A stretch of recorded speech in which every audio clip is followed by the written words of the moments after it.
welcome to Influencer Africa. This is the forum exploring all things influencer marketing in Africa and beyond. Thank you so much for being here. I know some of you are still joining in on the webinar. We're excited to have you here today. We have a lot of exciting information. We're going to be sharing a lot of exciting guests. This is a platform that's for brands, for marketers, and especially for influencers to really just get to better understand the industry, to better understand the relationships between companies and influencers, the content that influencers are creating, and just ways to really heighten the industry and influencer marketing across the continent. My name is Muhammida El Muhajir. I'm the Director of Strategy at WaxPrint Media. We are a digital marketing and PR agency based in Accra, Ghana. We're here today at the Martini Studio. We'll pan around in a little while so you guys can have a look at the space. Thanks so much to Martini for hosting us today. I know it's the middle of the day, but we're gonna have some cocktails while we're here as well. My background in entertainment marketing and influencer marketing goes back to the beginning of my career. One of my first jobs in the industry was working at the William Morris Agency, which is one of the most prestigious talent agencies in the world. I think now they've merged with another agency, Endeavor, and it's William Morris Endeavor, something like that. But when I started in the industry, I was an assistant for agents, talent agents that represented film stars, TV stars, literary authors, and music artists as well. So working with those agents, I learned the art of the negotiation on behalf of the entertainer, right? How to, decide on what amount of money an artist is going to get based on how his sales were going or something like that. What kind of deals celebrities could get when they had a movie coming out or a TV show or something like that. So I really began to understand negotiation when I worked at the agency. And then I moved over to the brand side, where I worked at Nike Entertainment, where I ran the music division. And I oversaw the relationship between the Nike brand and the music industry and music artists. And I was able to do a lot of really interesting partnerships with artists. I booked artists on our commercials, I booked artists for Nike events, and I did some collaborations with artists like Eminem, Pharrell Williams, Nelly. I worked with Swiss Beats, Alicia Keys, just a wide range of influencers and artists. And from there, I really understood influencer marketing and marketing from the brand side. So that's why I'm really, really excited about this topic today. I think that there's really sky is the limit, right? The sky is the limit. And when we talk about influencers, right? You think about what does that mean? Influencers are people who can impact or affect behavior of others. When you think about that, that's really powerful. Like, here's a person who, based on what they see, what they like, what they do, can have an impact on others. And that impact and that behavior really usually causes an action. From a company, you want that action to be a purchase, but that action could also be a donation. That action could also be adoption. That action could also be a change in perception. So influencers, it's a powerful role, and it's not always entertainment. Today we're going to talk a lot about influencers as entertainers, but pretty much all entertainers are influencers, but not all influencers are entertainers. Influencers can be in any industry. There are doctors who are influencers in their industry. They recently worked on a project, and we needed to get entrepreneurs who are influencers. And another project, we needed to find a business leader who was an influencer in the business world. But I think influencer marketing is really, really one of the most impactful forms of marketing that there is. I'm not sure the exact science behind it, but you know, there's number to the number of times you hear a radio ad before you actually take action, or the number of times that you see a TV ad run before you take action and you go and buy the product. But with influencers, it could literally be one post. It could be one video that, as they say, breaks the internet, right? Just recently, a couple of weeks ago, Nicki Minaj was promoting her new mixtape. She posted a picture of herself wearing Crocs. And I think that the Crocs website shut down because so many people were going to the website trying to buy the Crocs. There's no TV commercial, billboard, or radio that could have that kind of effects on a business. And that's really the power of influencers. And that's what we're going to be talking about here today. And we're here in Accra. We're here in Accra, Ghana. And we're really highlighting influencers on the continent. And they have an interesting role because you know, it's not just selling products. I mean, we saw recently that with social impact, you know, influencers are being involved in social platforms. We saw recently in Nigeria with InSARS, right now in Ghana with Fix Ghana, that influencers are playing a role in being involved in things to have social change. And that's really, really important and very powerful as well. And even changing the narrative of Africa. We saw with Ghana's year of return how influential influencers were with, you know, making traveling to Africa and Ghana look hip and sexy, and we're just starting, and that's really the power of influencers. So we're going to jump right into our influencer talk. Manifest, if you don't know who Manifest is, which I'm like, who are you? He's an award-winning MC, rap artist, performing artist, and he's here in Ghana, but performs and travels all over the world.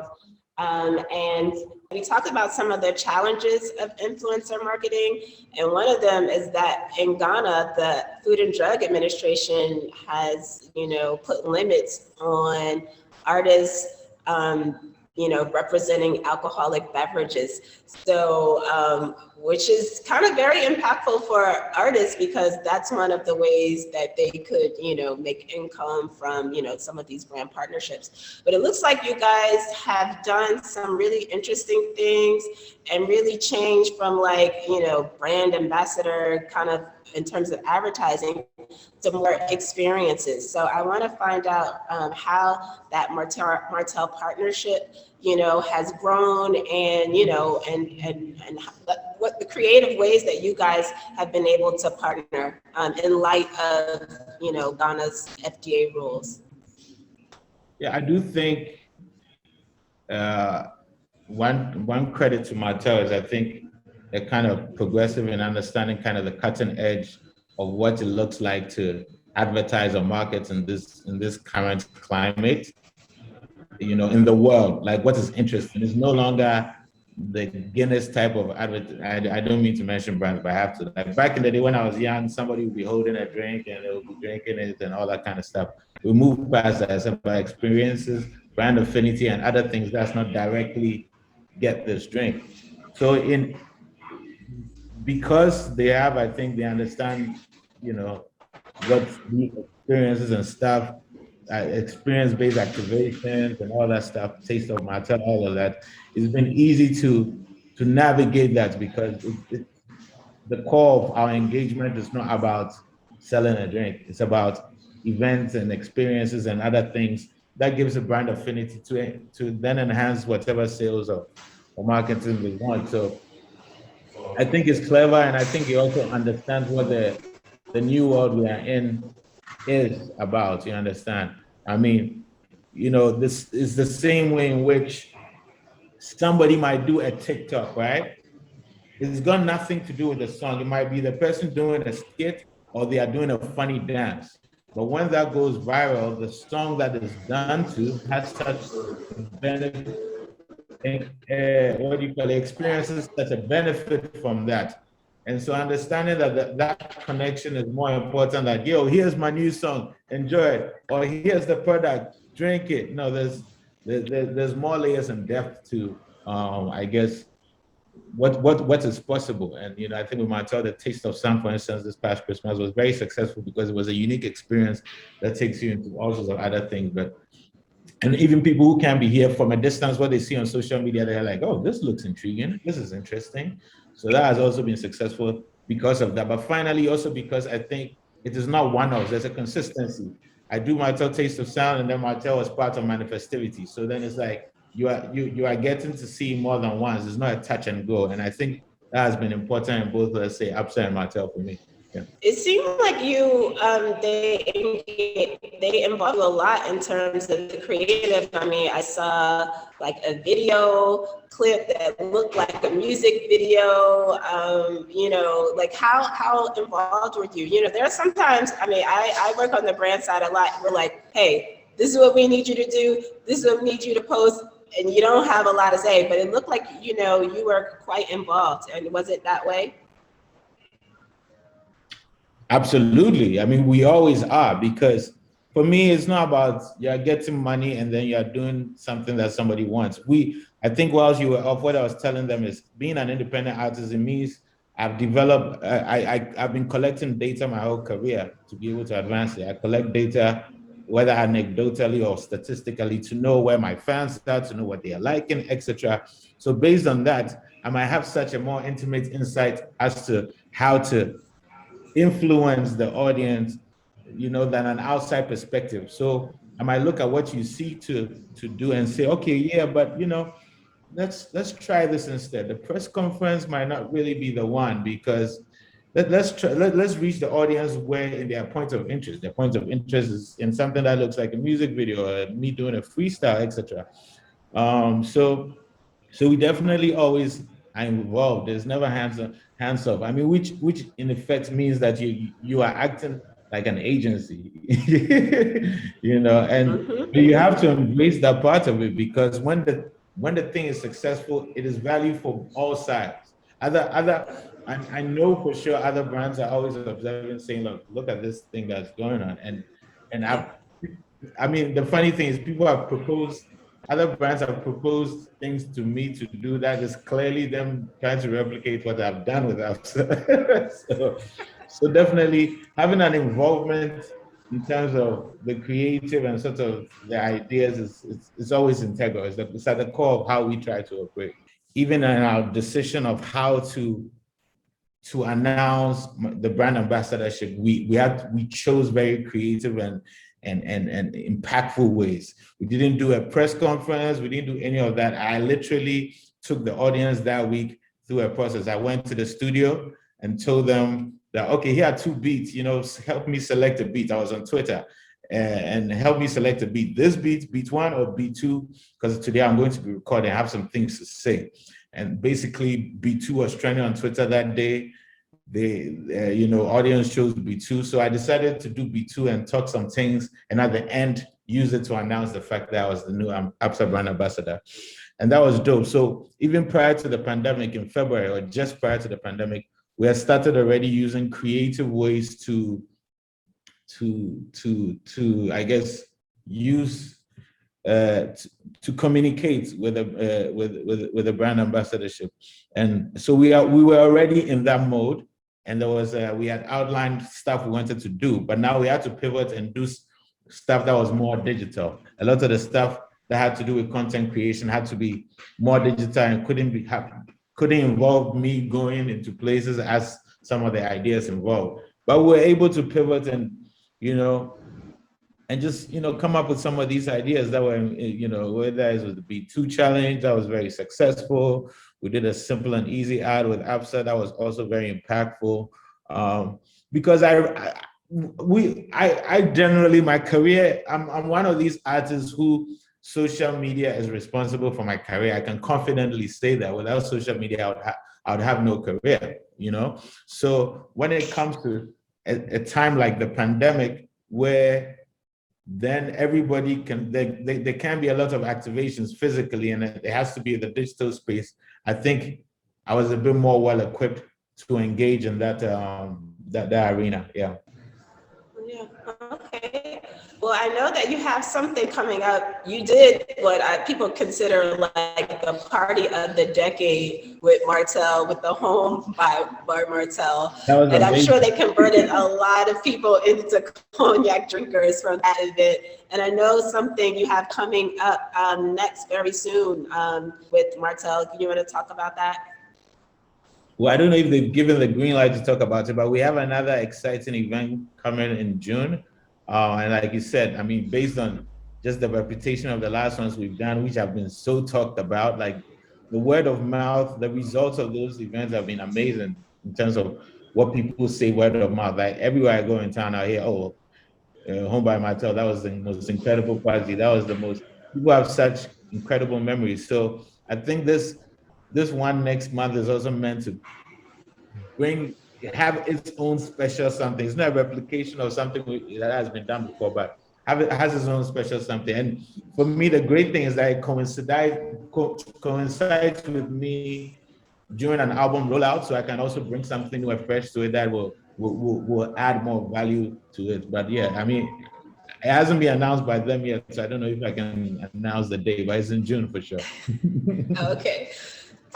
Thank you so much. This has been a great conversation. I think you have added something, just some of your insights into how you approach these partnerships, because I feel like sometimes artists think that when somebody's offering them something, they just have to take it and they don't have a lot of input. So I think, you have shown that, you can approach it from your own perspective and really stay true to your brand. And I think, just continue to do that because other people are watching. And as you said, they can replicate this model. So Manifest, thank you so much for joining us today, for holding down the court during our technical difficulties. And we'll see you. Oops. That's the good thing about being the rapper part of being a musician is freestyling is like part of our nature. Well, that came in handy today. Yeah, thank you so much, Manifest. And we'll be looking to see you at the next Martell event, which I'm sure it's going to be amazing like the others have been. Thank you to everybody. Bless up. Okay, take care. We are a few minutes past schedule, but not too much. We have our last guest speaker for the day is someone who I've worked so much with over the years and throughout my career, Nekeda Newell-Hall. She's one of the pioneers, I'm gonna say. I mean, I'm not even just saying that. She's one of the pioneers in entertainment marketing and influencer marketing. We've worked together at so many places and continue to work together. We actually host a podcast called the Sole Chronicles, which we talk about our experience working in entertainment and the sneaker industry. So please let me welcome Nekeda Newell-Hall to the Influencer Africa platform. Hi, Nekeda, are you on? Hi, Muhammida. Yes, I'm here. Woo! It's always exciting, Nekeda, when we get together. We don't have too much time. Sorry, I don't want to, have you because you have a lot to talk about. But I mean, a couple things. I want you to kind of just like, talk about, some of the things that you initiated in influencer entertainment marketing. And then we can talk about a few things where it's going quickly before we end. So yeah, just talk about some of those first things, some of that like, at Nike, you were working with like, when Ludacris was still a DJ, like, you set up that little influencer project. Talk about that, talk about the celebrity, the backstage creations. Let's talk about some of those things that, was like 20 years ago. And, some people are still just catching up now. Yeah, so thanks so much for having me on this panel. It's really great to hear what's going on around the world in terms of influencer marketing. So about 20 years ago, I was at Nike, and my role there was to work directly with celebrities. So these are A-list household name celebrities that people know and have heard of, and to really integrate our brand with them in their life and their lifestyle. What I started to notice was that it was becoming increasingly difficult to cultivate those relationships because of the amount of money, quite frankly, that they were demanding. And rightfully so, because again, they had the brand equity in their name just as much as the Nike name had its own brand equity. And so there should be some parity there when it comes to sharing the monetary resources. So for me, it was just very important to think more innovatively about how I could continue to drive the brand forward using personalities. And so I created an influencer program. I'd never heard of an influencer program before. And we would go into several cities throughout America, just targeting who were those people that were on the cusp, right about to break, that we could align our brand with, and they had a certain amount of influence. So in Atlanta, yeah, you're right, Ludacris, and also Lala Anthony. I don't know if people are familiar with her. People know Lala. People know Lala. Okay, yeah. So they were radio DJs in Atlanta, as an example, and I just knew that they had something incredible and something special. And again, I'd spent time in the marketplace to really have my finger on the pulse of what was bubbling in these major markets. And so we aligned the brand, Nike brand, with them at a very early stage and really created a program that was based on authenticity, which I heard a lot on this platform today. And that was based on knowing what would bring value to that influencer. You know, I sit sort of at the intersection of brand and talent. So my training and my background is on the brand side, whether it's Nike or T-Mobile or Viacom, HBO, but also on the talent side, because we do have relationships with these A-list celebrities. And so I'm always trying to mitigate the two, figure out what's going to work best for both. And at Nike, I was always really challenging the brand to create something very special for our influencer base and our influencers, so that they would, to your point, want to be emotionally branded and connected to the brand, that they would do more, and that they would get their audience to really support the brand, again, in these very authentic ways. And so we did that all across the country.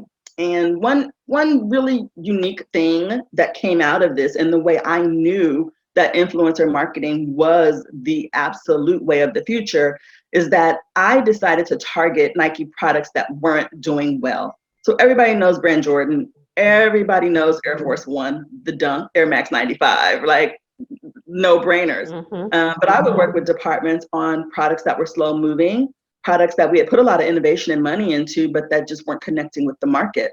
And products that even had, let's say, a different design aesthetic than what was already in the market, right?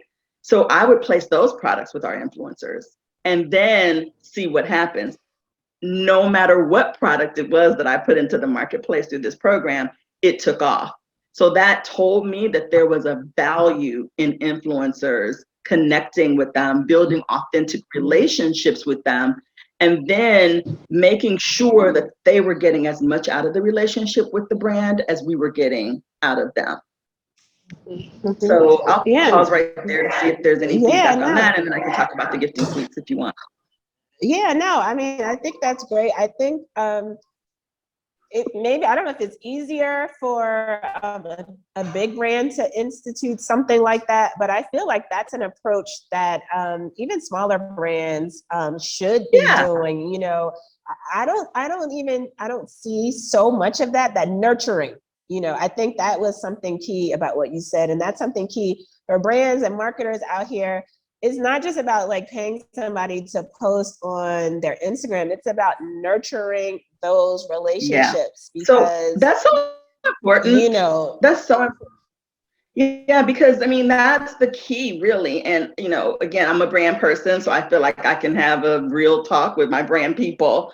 But, you know, brands just can't be lazy. You can't just say, well, I'm a brand, I have money, I have a good product. And so even if I'm small, I know my product is good and you deserve, you know, you want to be with me. And so therefore I'll just sit back and just be on Instagram or on Snap or, you know, on TikTok and just see who's hot and then try to align my brand with them. No, get from behind your computer, get out in these streets and figure who is really connecting with their audiences and how they're doing that.